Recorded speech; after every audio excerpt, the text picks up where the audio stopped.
Get down business. Hey everyone. Merhaba arkadaşlar. Bugün sizlerle mükemmel bir içerikle beraberiz. Bugün sizlere Bolt'u anlatacağız. Bolt imkanlarından bahsedeceğiz. Bugün iş imkanlarından bahsediyoruz. Hadi başlayalım. Araba koyuyor. Evet arkadaşlar, şimdi Polonya'da iş imkanlarından bahsedeceğiz. Biraz tersten başlıyoruz aslında. Daha önceden çalışmış olduğum işlerden bahsetmeyip bununla bahsetmeyi düşündüm. İlk önce Bolt'tan bahsedeceğiz. Bolt'u belki Uber'den aşina olan arkadaşlarımız vardır. Yani Uber driver'lık, Uber taksi olayına belki aşina olan insanlar vardır. Bolt da onun bir nevi alternatifi diyebiliriz aslında. Arabamıza gelecek olursak, arabadan bahsetmek istiyorum öncelikle biraz. 2020 model C3 Citroen. Yani elverişli 2020 model olduğu için bizi gayet yardımcı oluyor araba. Evet, şimdi işin gidişatından bahsedelim o halde. Yani işin yolcuyu nasıl alıyoruz, aplikasyon üzerinden nasıl sistem kuruluyor, ödemeyi nasıl alıyoruz. Yani ne kadar aldığımıza şu an bu videoda değinmeyeceğim. Bu bir dahaki videonun konusu olacak. Ama yani bütün işle alakalı her şeyi öğreneceksiniz Bolt'la alakalı. Zaten çok da böyle yani çok abartılı bir zorluğu yok. Araba kullanmayı biliyorsanız, tabii bir de ehliyetiniz varsa Bolt sürücüsü olmanız için pek bir problem kalmıyor Polonya'daysanız. Hadi şimdi arabaya geçelim. Şimdi isterseniz uygulamanın detaylarına biraz daha böyle inceleyerek başlayabiliriz. Uygulamanın detaylarına inebiliriz. İlk önce konumumuzun açık olması gerekiyor. Daha sonrasında Bolt Driver uygulamasını açıyoruz. Günlük kazanç falan, bunlara şu an çok girmiyorum, yani kazançlarımızın nasıl olduğunu bugünün konusu olmadığı için pek anlatmayacağım. Yani bu birkaç saatlik kazanç, gördüğünüz için söyleyelim. Şundan bahsetmek istiyorum, yani güncel beğeni oranı bu biraz sıkıntılı. Normalde bu rating, yani müşterilerin size vermiş olduğu puan 5 üzerinden değerlendiriliyor. Maksimum 5. 4.50'nin aşağısına düştüğünüz zaman ise hesabınız bir günlük bloke oluyor. Yani bu bir günlük bloke olma kısmı daha sonrasında daha kötü olaylara da sebebiyet verebilir. Mesela şöyle bir şeyden bahsetmek istiyorum. Ben mesela bir yolcuyla bir problem yaşadım. İkinci günde. O yolcuyla yaşadığım problemden sonra beni sağ olsun şikayet etmiş. Dangerous Ride diye uygulamadan bana bir bildirim geldi. Hesap yaklaşık olarak ilk önce bir aylık bloke oldu. Daha sonrasında partnerler sağ olsun konuşup işte Bolt'la hallettiler. Bir haftaya kadar düşürebildiler. Yani bir hafta çalışamadım ben o müşteriden dolayı. Dangerous Ride yani nasıl bir şey olmuş bilmiyorum ama ben haklıydım diye düşünüyorum. Ama Dangerous Ride'dan dolayı işte bir haftalık, yani tehlikeli sürüşten dolayı bir haftalık blok yemiştim. Şimdi arkadaşlar formaliteden bir yolculuk talebinde bulunacağız. Yani şu an kendimizi yolcu olarak varsayarak bir yolculuk talebinde bulunacağız. İsterseniz şöyle bir yolculuk talebinde bulunmak için nasıl bir yol izliyoruz onu gösterelim. Şimdi bu yolcumuzun telefonu olarak düşündüğümüz zaman bu şekilde bir aplikasyon bizi karşılıyor. Şuraya Search Destination kısmına, yani bu şu an arkadaşın telefon İngilizce olduğu için bu şekilde.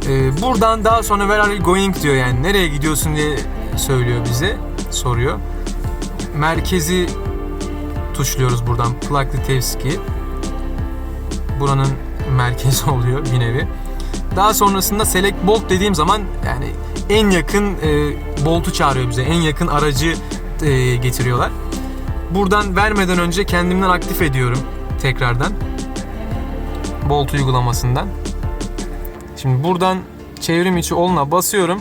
Bu şekilde bir yol izleniyor. Ve buradan da Select Bolt diyorum. Confirm Order diyorum. Yani seçiyorum. Daha sonrasında bu şekilde zil çalıyor ve bu süre içerisinde kabul etmem lazım. Etmezsem sipariş otomatik iptal oluyor. Ve bu da benim ratingimi düşürüyor. Kabul ediyoruz. Daha sonrasında yolcunun uygulamasından uzaklığı falan gösteriyor. Yani gördüğünüz gibi direkt şu yeşil yanan buton yolcu, arabada sürücü oluyor. Yani buradaki uzaklık gösteriliyor. Şu an gördüğünüz gibi çok yakın olduğu falan söyleniyor. Burada bizi eşleştirdiğini zaten görebiliyoruz yolcunun uygulamasından, yolcunun telefonundan. Daha sonrasında da sürücü kısmından geldiğimizi, gördüğünüz gibi çok yakın olduğumuzu zaten görebiliyoruz. Buradan sonrasında şimdi varılıyor kısmını bu şekilde işaretliyoruz. Buradan tekrardan bildirim geliyor. sürücünüz size ulaştı diye. Buradan da yolculuğu başlat kısmına basıyoruz. Tekrardan işaretliyoruz ve bizi direkt otomatik olarak Google Maps'e atıyor. Şimdi Google Maps'ten yolculuğumuza başlıyoruz. İsterseniz şimdi yolculuğumuza başlayabiliriz. Hadi başlayalım bakalım. Hadi bakalım. Safety right.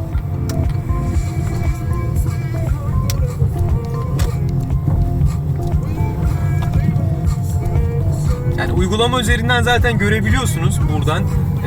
Google Maps gerçekten çok güzel bir hizmet sunuyor bize burada. Yani sağa dön, sola dön, işte şöyle böyle, zaten bunları zaten kullanıyorsunuzdur. Yani yaya olarak, bisiklet olarak, araba olarak her türlü imkanı sunuyor Google Maps. O yüzden yani yurt dışında, Polonya'da olmamıza rağmen yani hiçbir sokağın ismini bile hatırlamıyorum, bilmiyorum ama Google Maps'e onun ismini yazdığım zaman bazen mesela problem yaşadığımız zamanlar oluyor. Yanlış giriyorlar uygulamaya misafirler adreslerini. Daha sonrasında diyorum ki değiştirebilirsiniz. Sistem üzerinden değişiklik talebinde bulunuyorlar ve çok kolay bir şekilde halledilebiliyor Google Maps aracılığıyla. Yani buradan da Google Maps'in yöneticilerine, çalışanlarına teşekkür etmek istiyorum. Let's get down to business again then. Tekrardan devam edelim arkadaşlar. Şimdi partner şirketlere değinmek istiyorum. Çünkü bu işi partner şirketler olmadan yapamıyorsunuz. Yani birileriyle anlaşmanız gerekiyor. Onlar da partner şirketleri olmak zorunda.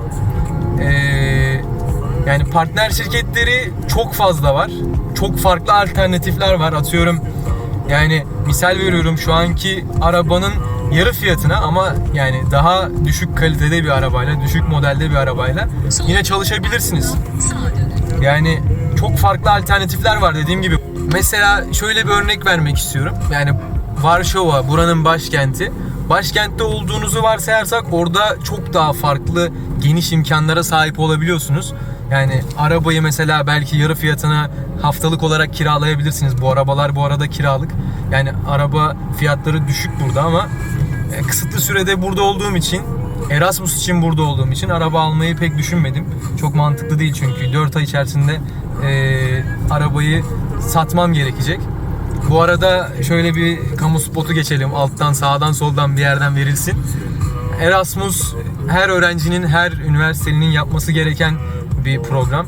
Kesinlikle İngilizcenize, hayat görüşünüze bir katkısı olacağı tartışılmaz yani. Kesinlikle yapmanızı tavsiye ediyorum. Varsa bir fırsatınız kesinlikle değerlendirin. Yoksa da öyle bir fırsat oluşturun diye size buradan bir hem bilgi hem tavsiye vereyim.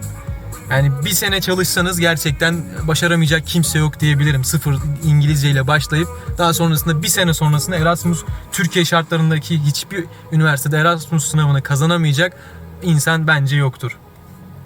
Böyle bir kamu spotunda verdikten sonra partner şirketlerden devam edelim isterseniz. Yani partner şirketleri haftalık olarak ödeme alan var. Aylık olarak ödeme alan hiç duymadım. Anlaşma yapıyorsunuz dediğim gibi. İşte depozito veriyorsunuz arabalar için. Daha sonrasında o depozito tabii geri çıktığınız zaman, yani çalışmayı bıraktığınız zaman geri ödeniyor size. Evet, şimdi gördüğünüz gibi uygulamadan şu an geldiğimizi belirtiyor uygulama bize. Yani istediğimiz noktaya geldiğimizi belirtiyor. Şurada bir park etme alanı var. Umarım bir boş alan buluruz ve bulduk. Şuraya park edelim aracımızı. Burada yolcumuzu bıraktığımızı varsayalım. Uygulama üzerinden de buradan geliyoruz ve yolculuğu bitir kısmından böyle butonu soldan sağa çekiyoruz. Daha sonrasında buradan cash olarak, yani nakit olarak seçtiği için yolcumuz, formalite yolcumuz, Ahmet konuk oyuncumuz cash ödemesini yapıyor. Ve Ahmet'in %10 bir şeyi vardı, indirimi vardı uygulama üzerinden. Yani Ahmet bana 8 zloty veriyor, işte üstünü Bolt şirketi tamamlıyor gibi bir sistem var. Sonrasında aldıktan sonra confirm price diyoruz ve yolculuğumuz bitiyor. Daha sonrasında yorum ekleme kısmı var. Yani passenger rate, yolcuya puanlama verebiliyoruz. Onu yorumlayabiliyoruz işte buradan. Confirm diyoruz ve bitiyor. Yolculuk bittikten sonra yolcunun uygulamasında böyle bir ekran beliriyor. Buradan uygulamada rating veriliyor. Yani buradan terrible, not good, okay, good ve excellent. Yani bunlar çok önemli bizim için. Yani sürücüler için. Bunu daima yüksek tutmak zorundayız. Yüksek tutmazsak çalışamıyoruz çünkü söylediğim gibi 4.50'nin aşağısına indiğiniz zaman 5'lik sistemde hesabınız bloke oluyor bir günlük. Yani bu gerçekten önemli. O yüzden kendime de şuradan bir 5 yıldız vereyim. Çok güzel sürdüğümü düşünüyorum. Bu şekilde yani bitti. Yolculuğumuzu tamamladık. Evet arkadaşlar, isterseniz şimdi kısaca neler gerekiyor Bolt'ta sürücü olabilmeniz için? Bolt Driver Requirements nelerdir? İlk önce tabii ki ehliyetinizin olması gerekiyor. Yani araba sürüyorsunuz. Bunu çok fazla şeye girmek istemiyorum, detaya. İllegal kısımlara girmek istemiyorum. O yüzden ehliyetiniz olsun. Benim ehliyetim var. Türkiye'den uluslararası işte yurt dışında da geçerliliği olan bir ehliyetim var. Ehliyetinizin olması gerekiyor kısacası. Bunun yanı sıra pasaportunuzun yani vizenizin olması gerekiyor. Ülkeye geldiniz, nasıl geldiniz? Ülkeye gelmeniz için vizenizin olması gerekiyor. Daha sonrasında fotoğraf yüklüyorsunuz uygulamaya. Bunun dışında yani olmasa da olabiliyor.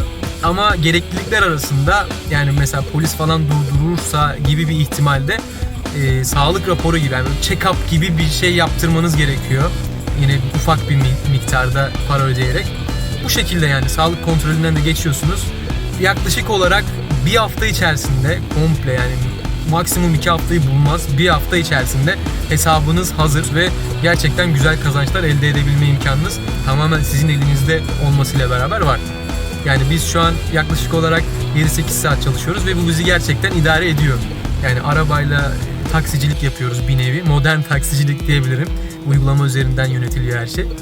Paramızı da aynı şekilde banka hesabından alıyoruz.